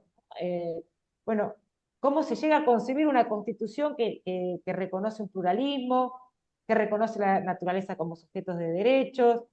Eh, bueno, todas esas trayectorias también se dan porque en realidad hay una realidad social que la antecede. Entonces, también poder reconocer esa historia, reconocer esa sociedad, reconocer que los derechos se han ido formando a veces con ficciones, esa idea del Estado moderno, con un monismo, con una soberanía, pero que la práctica nos deja estas satisfacciones que nos hacen salir a buscar explicaciones en otras disciplinas, que no las podemos abarcar completamente, pero no por ello tenemos que cerrarnos a estudiar historia, cerrarnos a estudiar arte, literatura, lingüística, sociología, antropología, informática, porque aunque sea un pequeño punto, abre toda una línea de investigación, abre la posibilidad de conocimiento. Entonces, eso creo que es fundamental. Lamentablemente, en derecho, eh, creo que hay pocas investigaciones interdisciplinarias, cada vez crecen más. He visto que en algunos ámbitos son bastante comunes, pero todavía falta mucho, porque hay muchos recelos sobre la interdisciplinariedad. Recuerdo haber estado en algunas conferencias y que alguien habló de que otras disciplinas querían colonizar al derecho. No podemos pensar de esa manera ya la interdisciplinaridad. No hay colonización de disciplinas, hay diálogo de disciplinas. Y al menos esa apertura del diálogo, no sé si soluciona la verdadera interdisciplina y no la juxtaposición, pero me parece que es un intento genuino de la nutrición mutua entre distintas disciplinas. Entonces, el esfuerzo de la coautoría, el esfuerzo del diálogo, el esfuerzo de la lectura de lo que otros dicen, eso me parece más que valioso y siempre es innovador y al menos nuevas preguntas surgen de ahí. Muchas gracias. Profesora Gina, Sí, bueno, la verdad es que yo no encuentro digamos, una actividad jurídica que no esté cruzada, digamos, con las otras disciplinas. El asunto es que como somos herederos del racionalismo, ¿no? Entonces nos da temor de reconocer que una decisión judicial, por ejemplo, desde un juez, o una indagación judicial desde la fiscalía, o una defensa judicial desde la práctica del derecho, desde el defensor, etcétera, etcétera, tiene que auxiliarse de otras disciplinas, ¿no? Por ejemplo, creo que los más positivistas dentro del gremio de los abogados son los abogados que litigan, ¿no? Y que litigan exclusivamente, ¿no? Porque son los que tienen que aferrarse más a la norma, a los procedimientos y a todo ese ceremonial que significa el proceso judicial, ¿no? Pero ni siquiera ahí pueden dejar de dialogar, por ejemplo, con otras ciencias cuando tienen que hacer, por ejemplo, un proceso pericial, ¿no? Tienen que acudir a un médico, tienen que acudir a un antropólogo, o tienen que acudir a digamos, a tantas situaciones, ¿no? Y a tantas disciplinas que auxilian el proceso judicial. Entonces, desde ahí nomás creo que podemos romper con la idea de que podemos resolver, digamos que cualquier disciplina por sí sola resuelve las necesidades de conocimiento, ¿no? El hecho sí creo yo que es lo que apunta e insiste Helga en el hecho de que no hemos desarrollado justamente por ese concepto hegemónico de que el pensamiento es racional y especializado, ¿no? Y que es únicamente una parte de todo el conjunto de saberes que existen, ¿no? Todas las posibilidades de conocimiento que existen. Entonces, como nosotros nos aferramos a eso, no reconocemos incluso nuestro propio ejercicio interdisciplinario, ¿no? Digo yo, es imposible no hacerlo, ni siquiera si es que estudias derecho económico, si es que estudias derecho tributario, más aún si sabemos que muchas de las disposiciones que vienen, por ejemplo, de naturaleza económica, disposiciones jurídicas de naturaleza económica, ni siquiera son concebidas en el propio Estado, sino que vienen desde otros ámbitos estatales, que no son siquiera otros órganos jurídicos, ¿no? O normativos o judiciales, sino que son empresas transnacionales, grandes grupos económicos o alguna teoría científica o técnica que aparece y que se coloca y se instala y que es asumida por el derecho interno. Entonces, me parece importantísima la pregunta porque nos permite desvelar justamente esto, ¿no? Esta idea de la pureza del derecho pues debería ser tomada como una metodología, pero una metodología que tenga que ser aplicada con bastante tino para no enfrascar el conocimiento en tesis, creo que erróneas, ¿no? Y en defensas erróneas, etcétera, ¿no? Entonces creo que la interdisciplinariedad, ahora y más aún ahora, creo que es el camino de conocimiento. Eso también está cambiando, ¿no? Porque, por ejemplo, estamos pensando hacer nuevas maestrías. Estamos pensando a poner nuevos debates. en la trayectoria que tenemos de los programas de maestría en el IAEN, ¿no? Y algo que surge como una necesidad fundamental es pensar, cuando pensamos en el derecho penal, ¿no? Pensar en las lecturas de los sociólogos, de los antropólogos, ¿no? De quienes están estudiando desde la sociología, por ejemplo, el fenómeno de las armas, el fenómeno de la corrupción, el fenómeno del crimen organizado, etcétera, etcétera. Es imposible tener respuestas solo desde el derecho. Si no entendemos, si es que los sociólogos no entienden cuál es el papel del derecho, ¿no? Que es un papel normativo, que es un papel regulatorio, y si es que nosotros no entendemos qué es lo que la sociología o cómo explica la sociología un fenómeno de incremento de crimen organizado, ¿no? Entonces no damos ninguna soluciones. ¿No? Ahora en Ecuador, por la situación de seguridad que tiene, los jueces, los fiscales están urgidos de comprender, ¿no? ¿Cuáles son cuál es la normativa, cuáles son los ámbitos regulatorios y cómo comprender, por ejemplo, el crimen organizado desde la criminología, ¿no? Y qué elementos jurídicos se dispone para poder enfrentar un análisis jurídico de los delitos complejos, ¿no? O sea, un desafío que surge, ¿no?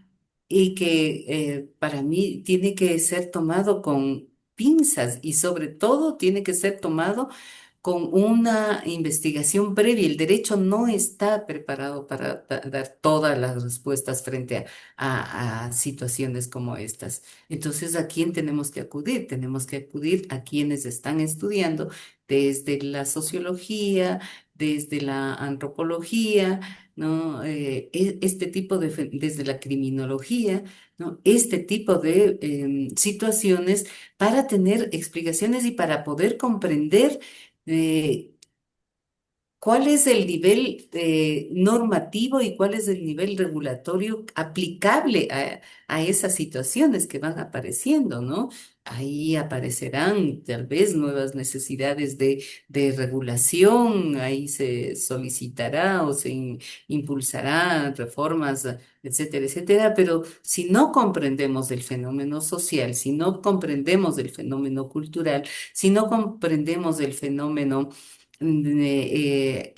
digamos, las relaciones de poder tanto a nivel local como a nivel internacional que están operando, entonces el derecho poco o nada puede hacer, o sea, solo simplemente puede invocar normas que prácticamente no van a tener ningún efecto ni en la corrección de conductas, ni en el reencauzamiento de decisiones tanto públicas como privadas que se pueda ver, ¿no? Y la crisis social y la crisis cultural y la crisis económica va a seguir agudizándose mucho más, ¿no? En el tema que yo trabajo, que es, digamos, derechos ambientales, derechos de pueblos indígenas, ahí, desde el comienzo, ¿no? Desde el primer momento que uno se plantea este tipo de ámbitos, no puede dejar de dialogar con, digamos, con la antropología. ¿M? Y yo comprendí cómo, digamos, cuál es cuál es esta relación de poder entre Estado y pueblos indígenas, justamente estudiando, digamos, las tesis de los antropólogos jurídicos que han estudiado, ¿no? La antropología tradicional, la antropología contemporánea, etcétera, etcétera, ¿no? Para comprender, digamos, cómo fue además evolucionando la comprensión de primero el reconocimiento de los pueblos indígenas dentro de un estado, porque eso es lo primero que ha ocurrido. O sea, en el Estado liberal moderno lo que ha ocurrido es un desconocimiento, una extinción no solo física, sino simbólica de pueblos indígenas. Cuando si raspamos un poquito en cada uno de nuestros países, encontramos todavía que hay gente que desciende de esos pueblos directamente, que está ahí y que sigue hasta hoy en día, sigue siendo ignorada, sigue siendo negada dentro de nuestras fronteras, ¿no? Entonces, la antropología, de hecho, que es urgente, es necesaria, es indispensable en temas como estos, la sociología, la filosofía, para un poco indagar qué aspectos, o, digamos, o de dónde encontrar fundamentos para entender el significado de el reconocimiento de la naturaleza como sujeto de derechos, ¿no? El debate ahí es riquísimo porque desde la filosofía en Occidente se ha planteado una serie de posiciones, ¿no? Que justamente han creado tesis como la tesis de la Gaia, ¿no? De la Gaia Ciencia, que tiene su origen en Europa y en el mundo occidental, pero eso también contraponiendo bueno, no contraponiendo, sino más bien encontrando espacios de confluencia con otros criterios que vienen del mundo indígena, como por ejemplo los planteamientos sobre la Pachamama, ¿no? Es decir, la idea de vida interrelacionada, integral. Que tienen los pueblos indígenas, ¿no? Que conciben que el ser humano es parte de la naturaleza, es decir, nunca hicieron el ejercicio que hizo el mundo occidental de romper la relación entre el ser humano y la naturaleza, ¿no? Pero que en el mundo occidental también ha mantenido latente esa reflexión, ya desde la filosofía, desde la historia, ¿no? Y desde varias disciplinas que han mantenido la preocupación y han mantenido y han sostenido eh, postulados que ahora nos permite justamente generar este encuentro, ¿no? Este encuentro que en lo jurídico básicamente se expresa de una manera normativa, pero que en las otras disciplinas se expresa como tesis, como teorías, incluso mecanismos de acción social, etcétera, etcétera, ¿no? Entonces, creo que más bien es momento de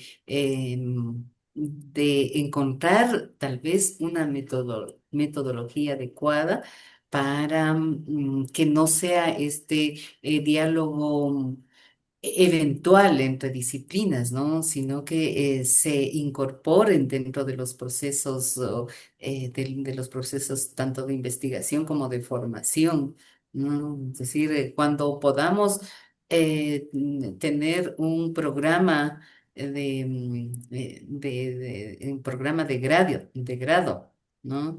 Que involucre otras disciplinas, ahí ya estaremos tal vez rompiendo mucho más, digamos, mucho más concretamente estas rupturas epistemológicas que tenemos, ¿no? En los programas de doctorado creo que es un poco más fácil porque tú puedes poner tanto materias disciplinares como materias interdisciplinares, ¿no?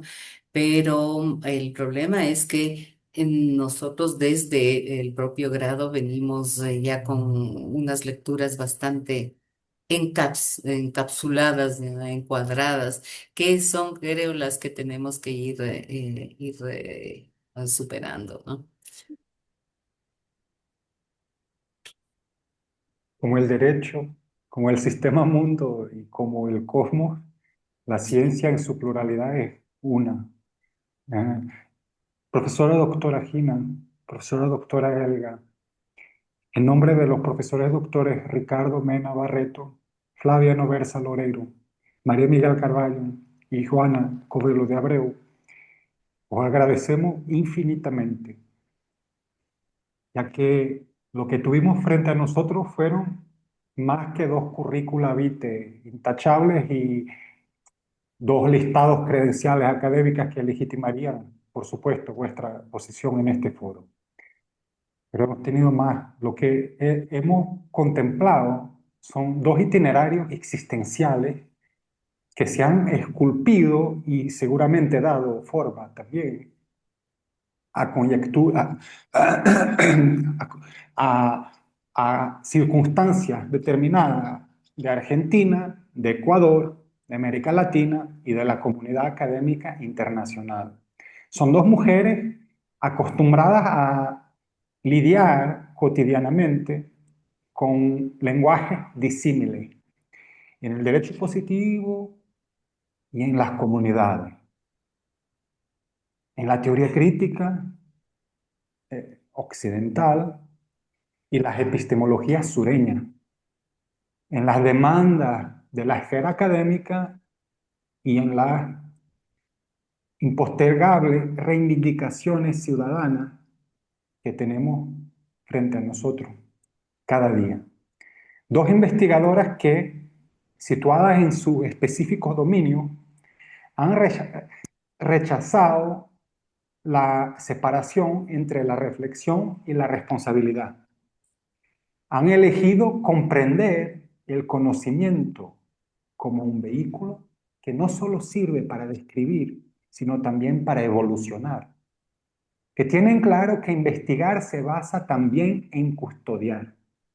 Custodiar las expresiones con las que bautizamos lo que nos rodea, custodiar las infraestructuras que intermedian en nuestras conductas y relaciones sociales y custodiar el patrimonio con el que fuimos agraciados y el que heredarán las venideras hornadas de nuestra especie humana. Mil gracias y un saludo de todo corazón para vosotras y para todos vosotros que van a acompañarnos en el futuro. Muchísimas gracias. Muchas Muchas gracias. gracias, Robert. Muchas gracias, Helga. Muy Gracias a ti, Gina, emocionante. también. Gracias a Robert y a todo el equipo que organiza estas instancias. Y sobre todo, gracias también por interesarse en estas investigaciones desde Latinoamérica, desde otros ámbitos hispanoamericanos, hispanos y demás, que a veces son distintas a las propias, pero justamente eso es lo que hace rico, ¿no? El intercambio y el diálogo para saber qué más existe. Así que gracias por este espacio y por la invitación. Así es, muchas gracias también de mi parte. Muy emocionante por tener la posibilidad de juntar todas las cosas, tanto personales, muy particulares y necesidades también colectivas de conocimiento, ¿no? Lindísimo y éxitos en el programa de ustedes. Un abrazo inmenso para los dos y para los profesores que impulsan este espacio. Quisiera mucho daros un abrazo. Muchas Muchas gracias. gracias. Bueno, muchas Muchas gracias. gracias. Obrigado, obrigado, Cíntia. Hasta luego.